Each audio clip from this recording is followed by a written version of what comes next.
Hello students, I welcome you all to my YouTube channel Ahmad study circle. आज की इस video में हम लोग गुलमोहर क्लास 8 का चैप्टर नंबर 6 पढ़ने जा रहे हैं, जिसका टाइटल है फेदर्ड फ्रेंड, पंख वाला दोस्त। और इस चैप्टर के राइटर हैं सर आर्थर चार्ल्स क्लार्क। तो इससे पहले कि मैं इस चैप्टर को लाइन बाय लाइन एक्सप्लेन करना शुरू करूँ, let's have some information about our author sir Arthur Charles Clarke. So यह एक ब्रिटिश साइंस फिक्शन राइटर थे, एक साइंस राइटर थे, एक इन्वेंटर थे और अंडर सी एक्सप्लोरर थे, और यह एक टेलीविज़न सीरीज़ होस्ट भी थे। 1968 में एक फिल्म आई थी जिसका नाम था 2001 ए स्पेस ओडेसी, 2001 एक अंतरिक्ष यात्रा। उसके यह एक को राइटर भी थे। He was both an avid populariser of space travel and futurist of uncanny ability. यहाँ पे बताया गया है कि स्पेस में ट्रैवल को लेकर, अंतरिक्ष यात्रा को लेकर यह काफ़ी उत्सुक रहते थे और इसको फेमस करने की कोशिश करते रहते थे। वो ये चाहते थे कि स्पेस ट्रैवल करना काफ़ी लोकप्रिय हो जाए और भविष्य में जो भी महत्वाकांक्षी संभावनाएं थी उसमें ये विश्वास करते थे। फिर यहाँ पे बताया गया है कि ऑन दीज सब्जेक्ट्स ही wrote over a dozen books and many essays, और इन विषयों पर उन्होंने लगभग 1 दर्जन से ज़्यादा किताबें और कई सारे निबंध लिखे थे, विच अपीयर्ड इन वेरियस मैगजीन्स, और इनके एसेज कई सारे अलग अलग पत्रिकाओं में, मैगजीन्स में छापे गए थे। He was rightly called the prophet of the space age, और इन्हें बहुत ही हक से, बहुत ही गर्व के साथ स्पेस एज का प्रॉफिट कहा जाता था, अंतरिक्ष युग का इन्हें पैगंबर कहा जाता था। अब हम लोग इस चैप्टर को पैराग्राफ नंबर 1 से पढ़ना शुरू करते हैं और इसको समझने की कोशिश करते हैं। Paragraph number 1, to the best of my knowledge there has never been a rule that forbids one to keep pets in a space station। यहाँ पे हमारे ऑथर कहते हैं कि जहाँ तक मुझे जानकारी है, कभी भी कोई भी ऐसा नियम नहीं रहा है जो किसी इंसान को स्पेस स्टेशन में पेट्स रखने से, पालतू जानवर रखने से मना करता हो। ऐसा कोई नियम है ही नहीं। No one ever thought it was necessary, क्योंकि कभी भी किसी ने इस बारे में सोचा ही नहीं कि ये ज़रूरी भी है या नहीं। And even had such a rule existed, और यदि इस तरह का कोई रूल होता भी, I am quite certain that Sven Olson would have ignored it. तो मैं बहुत ही श्योर होकर, बहुत ही निश्चित होकर कहता हूँ कि स्वेन ऑल्सन ने इसे नज़रअंदाज किया होता। अब यहाँ पे स्वेन ऑल्सन भी एक अंतरिक्ष यात्री हैं। ये अपने साथ एक पेट को अंतरिक्ष में लेकर के गए होते हैं, इसीलिए यहाँ पे बताया गया है कि अगर कोई रूल होता भी जिससे कि पेट्स को ले जाना मना होता, तो शायद उस रूल को स्वेन ऑल्सन ने इग्नोर किया होता और अपने साथ पेट को ले गए होते, अपने साथ पालतू जानवर को ले गए होते। अब क्योंकि हमारे चैप्टर का नाम फेदर्ड फ्रेंड है, पंखों वाला दोस्त है, पंख वाला दोस्त, इसका मतलब स्वेन ऑल्सन ने एक बर्ड को एज अ पेट उन्होंने स्पेस स्टेशन में ले गया था, वो ले करके गए थे। Okay, paragraph number 2, with a name like that, इस तरह के नाम के साथ, किस तरह के नाम? स्वेन ऑल्सन। जब भी आप स्वेन ऑल्सन जैसा कोई नाम सुनते हो, you will picture Sven at once as a 6'6" Nordic giant. तो आपका जो मन है, आपका जो दिमाग है, वो 6 फुट 6 का एक नॉर्डिक जायंट, एक नॉर्डिक इंसान का पिक्चर बना लेता है जैसे ही आप स्वेन ऑल्सन नाम सुनते हो। Built like a bull and with a voice to match, और आपका दिमाग इस तरीके का पिक्चर बना लेता है कि इस तरह के नाम का आदमी एक 6'6" नॉर्डिक होगा और वो एकदम सांड की तरह होगा और उसका आवाज़ भी बिल्कुल उससे मैच करेगा, सांड से मैच करेगा। अब देखो 6'6" नॉर्डिक जायंट, इसका क्या मतलब होगा? तो यहाँ से हम लोग समझ लेते हैं। द नॉर्डिक पीपल, नॉर्डिक लोग किसको कहते हैं? तो नॉर्डिक लोग बेसिकली नॉर्दर्न यूरोपियन कंट्रीज़ के होते हैं, जैसे कि डेनमार्क से, फिनलैंड से, आइसलैंड से या नॉर्वे से। और ये लोग जो है ना जनरली लंबे होते हैं, बोनी होते हैं, और उनके बालों के रंग जो है ना हल्के होते हैं। उनके बालों के रंग जो है ना भूरे होते हैं, सफ़ेद होते हैं, ब्लॉन्ड होते हैं। तो यह वही बात यहाँ पे पैराग्राफ नंबर 2 के इनिशियल स्टार्टिंग में बताया गया है कि अगर आप स्वेन ऑल्सन नाम सुनते हो तो आपका दिमाग एक 6 फुट 6 इंच के लंबे नॉर्डिक, लंबे, गोरे और भूरे बालों वाले आदमी का पिक्चर बना लेता है, जो कि सांड की तरह होगा और उसका आवाज़ भी बिल्कुल उससे मैच करेगा। हैड दिस बिन सो, अगर ऐसा होता कि स्वेन ऑल्सन काफ़ी लंबा होता, है ना, तो फिर क्या होता, his chances of getting a job in space would have been very slim. तो स्पेस में, अंतरिक्ष में एक जॉब मिलना उसके लिए, है ना, अंतरिक्ष में एक जॉब मिलने के चांसेस उसके लिए काफ़ी कम हो गए होते, है ना। Actually he was a weary little fellow like most of the early spacers. लेकिन वास्तव में क्या था कि वह एक वायरी था, ना, वेरी इसको मैंने पढ़ा था, वायरी होगा, WIRY। वायरी मीन्स होता है एकदम पतला, तार की तरह, है ना, थिन बट स्ट्रांग, एकदम पतला लेकिन मजबूत। लेकिन जो स्वेन ऑल्सन था वो एकदम वायरी था, पतला था, मजबूत था, है ना, पतला और मजबूत इंसान था, बाकी उन सभी स्पेसर्स की तरह, बाकी उन सभी अंतरिक्ष यात्रियों की तरह जो कि अंतरिक्ष में यात्रा करते थे, तो उनसे ये बिल्कुल भी अलग नहीं था। Paragraph number 3, Sven was one of our best construction man. यहाँ पे बताया गया है कि हमारे ऑथर कहते हैं कि जो स्वेन था वो हमारे सबसे अच्छे कंस्ट्रक्शन वर्कर्स में से एक था। He excelled at the tricky and specialized work of collecting girders as they floated around। अब देखो, girders कहने का मतलब क्या होता है, यहाँ पे बताया गया है, long thick pieces of metal that are used in construction। Construction में इस्तेमाल किए जाने वाले धातु के लंबे और मोटे पीसेस, है ना, उन्हीं को हम लोग girders कहते हैं। तो यहाँ पे बताया गया है कि जो स्वेन ऑल्सन जो था वो इन गर्डर्स को कलेक्ट करने में, जो कि बहुत ही एक स्पेशलाइज और बहुत ही ट्रिकी काम था, वो काफ़ी अच्छा करता था। वो इस काम को, इन धातु के रॉड्स को, इन धातु के पीसेस को कलेक्ट करने में काफ़ी अच्छा प्रदर्शन करता था, जो कि हमेशा फ्लोट करते रहते हैं। अंतरिक्ष में आपको पता है कि ग्रेविटी नहीं होती है, तो कोई भी भारी से भारी चीज़ वेटलेस हो जाता है और वो फ्लोट करते रहता है। तो इन फ्लोटिंग मेटल पीसेस को ये कलेक्ट करता रहता था, making them do the slow motion 3 dimensional ballot. और उनको वो इस तरीके से कलेक्ट करता था जैसे कि ये जो गर्डर्स हैं, ये जो मेटल पीसेस हैं, वो 3 डायमेंशन में बैले डांस कर रही होती हैं, ऐसे वो उनको कलेक्ट करता था। That would get them into their right position. और इस तरीके से वो उन मेटल्स को उनके राइट पोजीशन में लेकर के आता था। Then he would fuse the pieces together. फिर वो क्या करता था, उन मेटल पीसेस को एक साथ जोड़ देता था। When they were precisely fitted into the correct pattern. फिर उसके बाद उन मेटल पीसेस को बड़ी ही बारीकी से, बड़ी ही प्रिसाइजली करेक्ट पैटर्न में लगा दिया जाता था। It was a skilled and difficult job. यह एक काफ़ी स्किलफुल और काफ़ी मुश्किल भरा काम था। For a space suit is not the most convenient of clothes in which to work. क्योंकि स्पेस सूट पहन के काम करना इतना आसान नहीं होता है। वही बात यहाँ पे बताई गई है कि एक स्पेस सूट इतना आरामदायक नहीं होता है, इतना आरामदायक कपड़ा नहीं होता है जिसे पहन के आप काम कर सको। However, Swain's team had one great advantage over the construction gangs you see putting up skyscrapers down the earth। अब देखो, स्काई क्रैपर्स कहने का मतलब क्या होता है, आपने देखा होगा दुबई में जो बुर्ज खलीफा है, जो दुनिया का जो टॉलेस्ट बिल्डिंग है ना, इसको हम लोग स्काई क्रैपर्स का हिंदी मतलब होता है गगनचुंबी इमारत। बहुत लंबे लंबे टावर्स जो कि ऐसा लगता है कि जिसने आसमान को छू लिया, उसी को हम लोग स्काई क्रैपर्स कहते हैं। तो यहाँ पे बताया गया कि हालांकि स्वेन की टीम को, है ना, कंस्ट्रक्शन गैंग के ऊपर एक एडवांटेज था कि वे लोग कैसे स्काई क्रैपर्स, गगनचुंबी इमारत को धरती पे रख रहे थे। They could step back and admire their work without being abruptly parted from it by gravity. यहाँ पे बताया गया है कि जैसे कि हम लोग धरती पे होते हैं तो हम लोग ग्रेविटी से खींचे हुए होते हैं, हम लोग फ्लोट नहीं कर पाते हैं, हम वेट फील करते हैं, लेकिन वे लोग अपने काम करके पीछे हट सकते थे और फिर क्या कर सकते थे, अपने काम को एडमायर कर सकते थे बिना ग्रेविटी के टेंशन लिए, है ना, ग्रेविटी के द्वारा बिना परेशान किए हुए अपने कामों को एंजॉय कर सकते थे। आई मीन वे लोग स्पेस स्टेशन में काम करते थे और जब भी देखना होता था कि उन्होंने क्या काम किया है तो वो आसानी से हवा में फ्लोट करके उसे अच्छे से देख सकते थे, जो कि धरती पे हम लोग नहीं कर सकते हैं।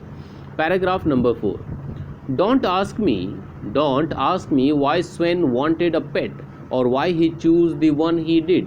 अब यहाँ पे हमारे ऑथर कहते हैं कि मुझसे मत पूछो कि स्वेन स्पेस में, अंतरिक्ष में एक पालतू जानवर क्यों चाहता था, या उसने जिस जानवर को चुना उसे ही उसने क्यों चुना। आई मीन उसने एक बर्ड का ही चुनाव क्यों किया एज अ पेट, एक पालतू जानवर के तौर पे उसने किसी और चीज़ को क्यों नहीं चुना। I am not a psychologist, मैं एक मनोवैज्ञानिक नहीं हूँ, but I must admit that his selection was very sensible, लेकिन मैं इस बात को मैं एक्सेप्ट करूँगा कि उसका जो चुनाव था, उसका जो सिलेक्शन था वो बहुत ही समझदारी भरा था, बहुत ही सेंसिबल था।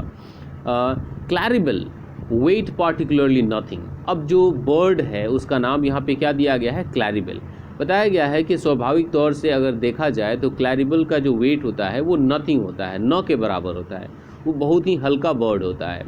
हर फूड रिक्वायरमेंट्स वर टाइनी, और उसके खाने की जो रिक्वायरमेंट्स था वो बहुत ही टाइनी था, बहुत ही कम था। And she was not worried as most animals would have been by the absence of gravity, और जैसे कि बाकी जानवर ग्रेविटी के न होने की वजह से चिंतित हुए होते, वो क्लैरिबल बिल्कुल भी उससे चिंतित नहीं थी, उसको कोई भी फ़र्क नहीं पड़ता था कि वहाँ पे ग्रेविटी नहीं है ना, क्योंकि एक बर्ड को ग्रेविटी से कोई लेना देना नहीं है, क्योंकि एक बर्ड तो वैसे भी हवा में फ्लाई करती है। I first became aware that Claribel was aboard when I was sitting in the little cubby hole laughingly called my office.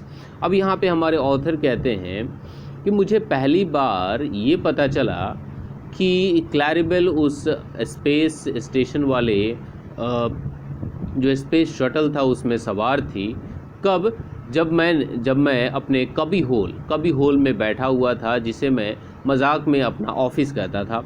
अब देखो, कबी होल कहने का मतलब क्या होता है, एक छोटा सा रूम या एक छोटा सा जगह जहाँ पे सामान को रखा जाता है, सामान को स्टोर किया जाता है, उसी को यहाँ पे कबी होल बताया गया है। तो हमारे ऑथर कहते हैं कि जब मैं अपने कबी होल में बैठा हुआ था, जिसको मैं मजाक में अपना ऑफिस कहता था, तभी मुझे पता चला कि क्लैरिबल उसमें सवार थी, उसमें वो बैठी हुई थी। When I heard the musical whistle beside my ear, जब मैंने अपने कान के बगल से एक संगीतमयी सीटी, एक म्यूजिकल विशल को सुना, I assumed that it had come over the station intercom, तो मुझे लगा कि यह स्टेशन के इंटरकॉम से आया है। अब देखो, इंटरकॉम को यहाँ पे समझना होगा। इंटरकॉम एक तरह का वायरलेस फ़ोन होता है जिससे हम लोग बात करते हैं, जिसको हम लोग वॉकी टॉकी भी कहते हैं। अगर आपने रेलवे से ट्रैवल किया होगा तो स्टेशन पे आपने रेलवे कर्मचारियों के हाथ में एक फ़ोन देखा होगा, एक वायरलेस फ़ोन देखा होगा, जिसको हम लोग वॉकी टॉकी कहते हैं, उसको हम लोग इंटरकॉम भी बोल सकते हैं। तो यहाँ पे हमारे ऑथर कहते हैं कि मुझे लगा कि ये जो आवाज़ है, ये जो सीटी है, वो कहाँ से आया था, स्टेशन के इंटरकॉम से आया था। And waited for an announcement to follow, और मैंने थोड़ा समय के लिए वेट किया कि कोई अनाउंसमेंट आएगा और मैं उसे फॉलो करूंगा। तो स्पेस स्टेशन में जब साइंटिस्ट काम करते हैं तो उनको नीचे से डायरेक्ट किया जाता है, धरती से, ज़मीन से उन्हें गाइड किया जाता है, उन्हें इंस्ट्रक्शंस दिए जाते हैं और वे लोग उन इंस्ट्रक्शंस को फॉलो करते हैं। It didn't. Instead, there was a long and complicated pattern of melody that made me look up with such a start that I forgot all about the board just behind my head. Okay, अब यहाँ पे बताया गया है कि ऐसा बिल्कुल भी नहीं था। वो जो आवाज़ थी वो स्टेशन इंटरकॉम से नहीं आई थी, बल्कि ये जो आवाज़ थी वो एक लंबे से कॉम्प्लिकेटेड पैटर्न ऑफ मेलोडी कहने का मतलब जिस सोर्स से ये संगीतमय साउंड आया था उसी को यहाँ पे मेलोडी बोला गया है। बेसिकली यहाँ पे हमारे जो ऑथर हैं वो उस बर्ड के बारे में बता रहे हैं कि वो बर्ड क्या था, एक लंबा था और उस पर बहुत सारे कॉम्प्लिकेटेड पैटर्न्स बने हुए थे, और उसने मुझे मजबूर कर दिया कि मैं उसे काफ़ी हैरान भरी निगाह से देख रहा था, जिसके वजह से मैं सब कुछ भूल गया। मेरे दिमाग में जो भी चीज़ था मैं सब कुछ भूल गया। When the stars had ceased to explode before my eyes, जब तारों का आना मेरे आँखों के सामने से ख़त्म हो गया। Ceased मीन्स होता है बंद हो जाना। जब तारों का मेरे आँखों के सामने से आना बंद हो गया, रुक गया, I had my first view of क्लैरिबल, तब मैंने क्लैरिबल को पहली बार देखा था। ठीक है, ओके। अब यहाँ पे पैराग्राफ नंबर 6 में बताया गया है कि वो जो बर्ड थी, वो क्लैरिबेल थी, वो कैसी थी, वो किस तरह से दिखती थी। ठीक है, she was a small yellow canary. Canary एक बर्ड होता है जो कि हल्का सा लंबा होता है और पीला कलर का होता है, येलो कलर का। तो आपको पिक्चर में यहाँ पे दिख रहा होगा, यही है क्लैरिबेल और यही है कैनरी, और आपको दिख रहा होगा ये जो बोल रही है तो इससे काफ़ी मेलोडियस साउंड क्रिएट हो रहा है। ठीक है, तो वो एक स्मॉल येलो कैनरी बर्ड थी, hanging in the air as motionless as a hummingbird, है ना। वो एक हमिंग बर्ड की तरह बिल्कुल अपने पंखों को बिना फड़फड़ाए मोशनलेस हवा में टंगी हुई थी, हवा में लटकी हुई थी बिना किसी एफर्ट के। For her wings were quietly folded along her sides, क्योंकि उसके जो विंग्स थे उसके साइड्स के साथ मुड़े हुए थे, वो अपने पंखों को फड़फड़ा नहीं रही थी, जैसे कि यहाँ पे आपको दिख रहा होगा। We stared at each other for a minute, हमने लगभग 1 मिनट तक एक दूसरे को देखा। Before I had recovered my wits, इससे पहले कि मैं अपने होश में आता, मैं अपने सेंसेस में आता और ये सोच पाता कि मुझे आगे क्या करना है। She did a kind of backward loop, उसने एक बैकवर्ड लूप किया, मतलब वो पीछे की तरफ उसने गुलाटी मारी। I am sure no earthbound canary had ever managed, और मैं ये बात निश्चित तौर से कह सकता हूँ कि कोई भी कैनरी जो कि धरती पे रहती है वो इस तरीके से नहीं कर सकती थी, क्योंकि धरती पे ग्रेविटेशन होता है और यहाँ पे स्पेस में कोई ग्रेविटी नहीं होती है। Then she departed with a few unheard flicks, फिर उसके बाद वो हल्के हल्के पंखों को फड़फड़ा कर वहाँ से चली जाती है। It was quite obvious that she had already learned how to operate in the absence of gravity, इस बात को देख कर यह बिल्कुल स्पष्ट हो जा रहा था कि उसे पहले से ही पता है कि ग्रेविटी के एब्सेंस में, ग्रेविटी के न होने पर, ज़ीरो ग्रेविटी में कैसे काम करना है, कैसे ऑपरेट करना है। And did not believe in doing unnecessary work, और वो फालतू के काम करने में विश्वास नहीं करती थी। उसको पता था कि यहाँ पे अगर वहाँ पे पंख को नहीं भी फड़फड़ाओ फिर भी आप उड़ सकते हो, अगर हल्का सा फड़फड़ाओ उससे ज़्यादा दूर आप जा सकते हो, इसीलिए वो अननेसेसरी वर्क नहीं किया करती थी। पैराग्राफ नंबर 7, और इस वीडियो के लिए ये पैराग्राफ नंबर 7 लास्ट होगा और जो बचेगा उसको हम लोग बाद में पढ़ेंगे। Sven didn't confess to her ownership for several days, यहाँ पे बताया गया है कि कई दिनों तक स्वेन ने हमें बताया ही नहीं या उसने माना ही नहीं कि हमारे साथ एक बर्ड रहता था। By that time it no longer mattered, और जब उसने बताया तब तक इस बात से कोई फ़र्क नहीं पड़ता था, because Claribel was a general pet, क्योंकि क्लैरिबेल एक साधारण पेट थी। He had smuggled her up on the last ferry from earth when he came back from leave. बताया गया है कि जब स्वेन छुट्टी से वापस स्पेस स्टेशन आया था, तभी धरती से आने वाले आखिरी सवारी से उसने उसे स्मगल करके ऊपर लाया था। पार्टली ही क्लेम्ड, फिर बाद में, है ना, आधे मन से उसने दावा किया, उसने ये बताया कि out of shear scientific curiosity, कि वैज्ञानिक उत्सुकता के वजह से उसने उसे स्पेस स्टेशन में लेकर आया है। He wanted to see just how a bird would operate when it had no weight but could still use its wings. वो ये देखना चाहता था कि कैसे एक पंछी जब स्पेस में होगा, जब अंतरिक्ष में होगा, तो उसके पास अपना वज़न तो बिल्कुल भी नहीं होगा, उसका ज़ीरो वेट होगा, लेकिन फिर भी अपने पंखों को फड़फड़ा सकता है, तो वो कैसे ऑपरेट करेगा। एक ऐसा पंछी जिसके पास अपना भार ना हो और जो फिर अपने पंखों को भी फड़फड़ा सके, वो कैसे उड़ेगा या वो कैसे चीज़ों को ऑपरेट करेगा, ये देखना चाहता था। बेसिकली अगर इसको हम लोग सिंपल टर्म्स में कहें तो एक पंछी अंतरिक्ष में कैसे रहेगा, स्वेन इस बात को देखना चाहता था। ठीक है, तो बेसिकली हमने इस चैप्टर को यहाँ तक पैराग्राफ नंबर 7 तक कंप्लीट कर लिया है। बचे हुए पैराग्राफ्स को हम लोग इस वीडियो के पार्ट 2 में कंप्लीट करेंगे। तो इस पार्ट का एक्सप्लेनेशन कैसा लगा आप लोग मुझे नीचे कमेंट सेक्शन में ज़रूर बताइएगा। वीडियो अच्छा लगा होगा तो वीडियो को लाइक कीजिएगा। And one most important thing, अगर आप चैनल पे नए होंगे तो प्लीज़ चैनल को सब्सक्राइब कीजिए। I'll see you in the part 2. Till then, take care. Bye-bye.